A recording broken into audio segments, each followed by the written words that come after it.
right now what happens is I have a login, and my listing coordinator, my transaction coordinator, and my marketing person all have logins. Right. They stay in the CRM.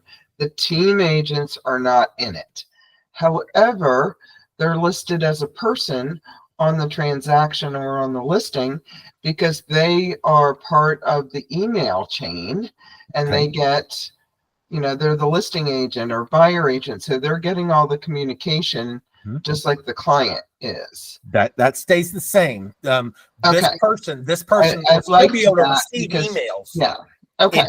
It just isn't assigning an activity to that person for them to do on their calendar. So they don't have a calendar. Does that make sense? Well, so what we do, like for a closing, just like a client, they're invited to the calendar appointment. However, they're not assigned or creating it. Correct. Right? Okay. Same thing applies. Okay. There's no difference there whatsoever.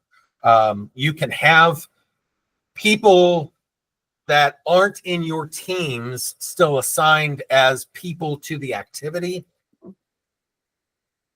That stays the same. It's just a matter of if I go to the calendar and I look at my team that have logins, these are the only people that have associated links to the contacts. That contact may have been selected as a listing agent or whatever, and I could go to their calendar and see it, and it would show up on their calendar.